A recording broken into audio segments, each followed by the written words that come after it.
Now, with the new bridge settled in at Bateman's Bay, the Bay Pavilion's art and leisure building underway, the new hospital in planning for Eurobodalla, and a bypass in the works for Maruya, the infrastructure spend across the Shire is hundreds of millions of dollars. Sounds good, but it also sounds like Eurobodalla Shire Council has a lot on its plate. Let's catch up on some of the key issues. Not the Mayor Liz Innes joining us this morning, but the 2IC Deputy Mayor Rob Pollock. G'day, how you going? I'm good, Simon. Yourself? Yeah, very well. Thanks for joining us on ABC South East. So the Eurobodalla Shire Council has issued expressions of interest from developers for the former bowling club site in Bateman's Bay. What's the vision? What would you like to see happen on that site? Oh, I don't think the vision has changed. You go back to 2016 when council took control and bought that site, and twice since 2016, council have confirmed its intentions, and it's printed in our operational plan and all of our long-term management plans and visions that this site will be redeveloped for a gateway precinct. In other words, we want something pretty spectacular on it. So it's not like it's something that we've just decided to do in the last couple of months. It's been something that's been in the works for since 2016. But what happened, of course, we got the accelerated decision to replace and construct the new Bateman's Bay Bridge, and the site was used as the depot for that construction. So in actual fact, everything's been on hold for about 3 years as regards that. But in that interim, of course, you've got the start, as you mentioned earlier, of the pavilions, the huge new aquatic and theatre complex being built just to the south of this site, and you've got the bridge now in place and operating. So the actual site is a hell of a lot more attractive in terms of what's around it, what's going to make it attractive, what's going to make it accessible for people, and also with the height of the bridge now obviously being significantly larger than any other structure in that vicinity, it gives a far better backdrop in order of it'll enable us to maintain large areas of green space. And to make that economically viable, you're going to have to look at what height limits are set on the site. So all of that is problematic at this stage, and we'll wait and see what comes in from the expressions of interest. So in terms of height limits and the potential there, do you see a potential for some kind of high-rise accommodation, perhaps involving conference facilities as well? There has been a speculation that there would be a 30-metre high accommodation tower there. You always get a lot of speculation in these situations. I think it'd be far wiser to wait and see what the expressions of interest. I mean, expressions of interest don't commit you to any particular path, but certainly given the structures around, and I think the structures which we will see occur in that Bateman's Bay CBD area, where we've increased some of the bulk and height situation in the planning instruments, I think it's reasonable to expect that it will be a fairly substantial building. As to exactly what height, let's wait and see what happens. Earlier this morning we were talking about the Maruya bypass after the state government released the proposed route, its preferred option, starting near Shelley Road and connecting to the North Maruya industrial area, and Keith Dance was concerned about that and thinks it's not the best option. Does council have a view on that too? No, council, it's very much a state government proposal and project. I can totally understand where Keith's coming from. It is incredibly rich. It's that floodplain area of the Mullenderry Flats is the most, amongst, if not the most fertile land in the Shire. And of course the road during construction will bisect that road. There is conjecture that if it was located further east, it would be obviously have a lot less impact on all of those properties on the Mullumbimby flats. My understanding is that the assessments that have been done by the various New South Wales government agencies is that they're, I think, far more concerned about the environmental impact into the wetlands in the Crown Land area that Keith referred to, which is much further east. But, higher powers than Eurobodalla Shire will be working all of that out. But I do think that the relevant points that Keith made are worthy of consideration, and perhaps having another look at the yellow option and the orange option, which goes down the middle. I think they're out for comment at the moment, and rightfully so.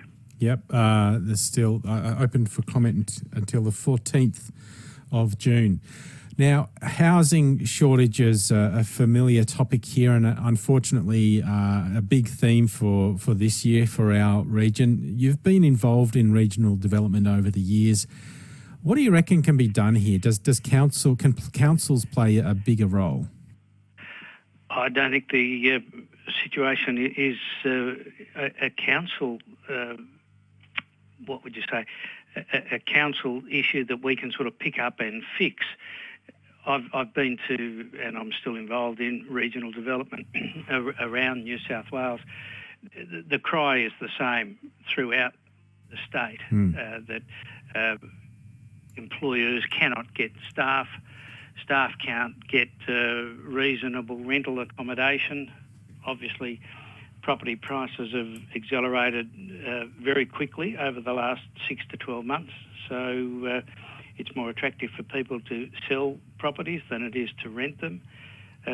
We're obviously going to see quite a squeeze into the Moruya area, because whilst it's wonderful to have the bypass and it'll be fantastic to have the new hospital, and I don't think anybody has seen the rate of capital investment and major infrastructure projects into our region I've been involved with council for over 30 years, so it's never ever looked like this. So, and it's terrific to have all these facilities being accelerated and established. But when the hospital is complete, there will obviously be new staff and additional staff required, because it will be a larger facility.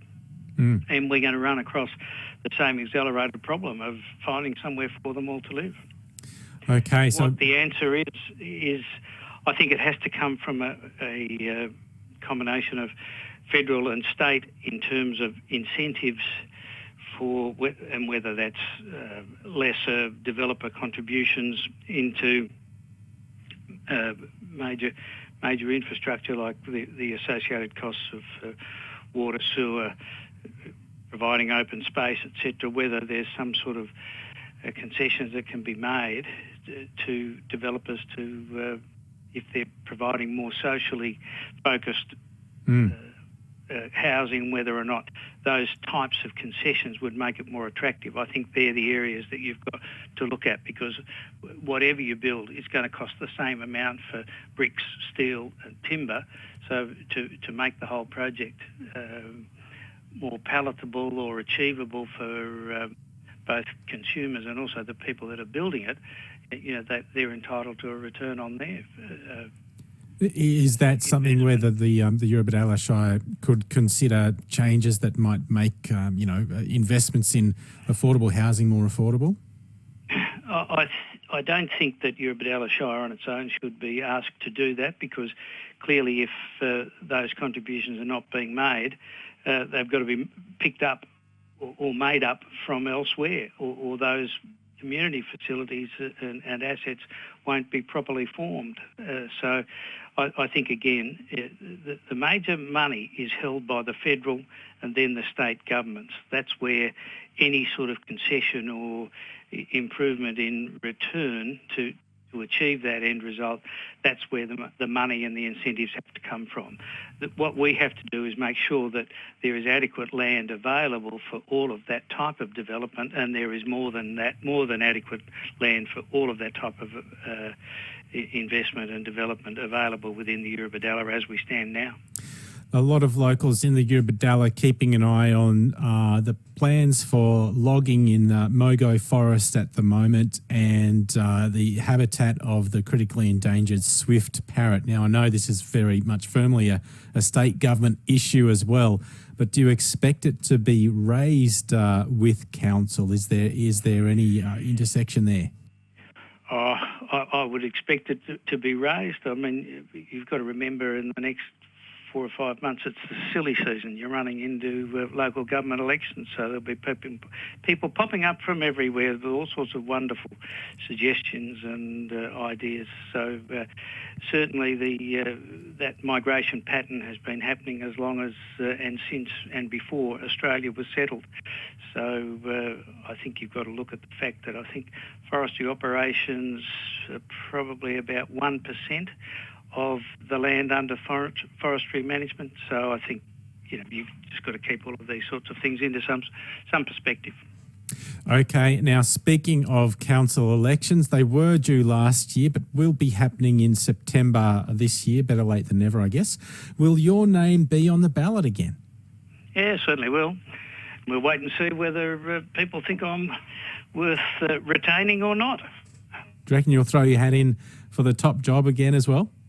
Oh yeah, I think you have to do that to legitimise your candidacy. And if I didn't think I was more than capable of doing the job, I wouldn't be doing that.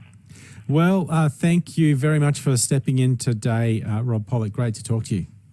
Yeah, can I just make one other comment? Yeah. There was some reference around the place to the Eurobodalla Disaster Relief Fund, in other words, from coming out of the bushfire situation. And I can assure everybody that in the Eurobodalla, we have that fund has received donations totalling $320,000.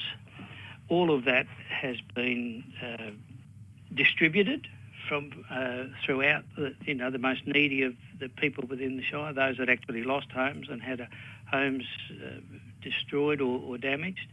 We've also had $265,000 made available, of which $127,000, this is additional, $127,000 has been reimbursed to people from a business perspective. And also there was some comments about the DA fee rebate. Many people in this situation were insured, obviously, for their losses. Some insurances take care of all of the costs, including DA costs, the reinstatement of blocks, etc., into a situation where they can then be rebuilt on. And it was debated in detail, and we thought that the fairest way was to actually leave all of the DA fees as they were, but then to reimburse to a maximum of $1,000 to each of those rebates, because that's a fairer way to do it, because some people have already had that amount covered by their insurance. So I just thought it was important that people understand that we've been exceedingly active. We've actually dispersed all of that money. And the committee also comprised of 2 councillors, obviously skilled staff, because there were tax requirements through the Disaster Relief Fund itself for people to have tax deductions for the debate. And of course, those fees, the funds were limited in the manner in which they could be expended. And we also had 2 volunteers and very well-established people within our community as part of that situation. So I think any comparison of what's happened in the Eurobodalla to anywhere of our surrounds or neighbours, I'd have to tell you that we have done a great job and got funds and aid out to people where it needed to be. Additionally, we're funding about 8 case managers. In the main street of Moruya, there is a bushfire recovery and relief organisation in there, which has been well supported by council and obviously the 2 levels of government to individually look after people. So I just think it's important that your listeners know that we have been right on top of that issue within this Shire, and we have helped the people that have needed help most. Well, thank you for that. Yeah, we did hear from Richard Adams and Lindsay Usher earlier in the program. On the text line, Tricia reminding me to ask about Araluen Road as well. She'd like to know your thoughts on, Tricia says, a council statement that the second landslide on Merricumbean will mean the Araluen Road will remain closed for the foreseeable future. And Tricia says, considering residents at that end need access for work, school and other commitments in Braidwood and Araluen, what are your thoughts on Araluen Road remaining closed for the foreseeable future? Is that acceptable? Can more be done? Can I tell you that if there was an easy fix on the Araluen Road, it would have been done. It is incredibly complex. The major problem is that they're very steep batters, in other words, at the bottom of very steep hills, and those hills and the batters are grossly unstable. We are looking with absolute expertise. We've hired in expertise from much wider and with specific abilities in terms of stabilising and whatever, but it does look very much like we will have to construct a new road to accommodate those problems. It's an awful situation, particularly for the residents out there, but let me assure you that if it was easy and if there was something we could do now, we would be doing it in terms of an immediate solution. There's not a quick and immediate solution available. We have to look at stabilising. We have to look at the costs of a new road. Not that the cost is a prohibiting factor, but it's a matter of where we obtain that funding, and it's looking very much like we will receive considerable state funding for the construction of a new road. But you can't expect, if you've got an unstable situation, to send out workers and machinery at the high risk of them falling straight down the low side of the road. I don't think anybody would expect us to put our staff or anybody or contractors at risk. And it is not an easy situation. It's not a situation that gives any of us any joy, and we will be doing and are doing everything we possibly can to get as quick as possible resolution to the situation, but it's not going to happen within the next week or two. And to think otherwise is whistling Dixie. All right. Very interesting to hear of the hopes of state funding for an alternative road. Councillor Rob Pollock, thank you very much for your time on ABC South East this morning. Good on you, Simon. Thanks. The Deputy Mayor of the Eurobodalla Shire Council, Councillor Rob Pollock there, saying it's looking good that there might be a state government announcement of funding for an alternative route. Tricia, thank you for your question.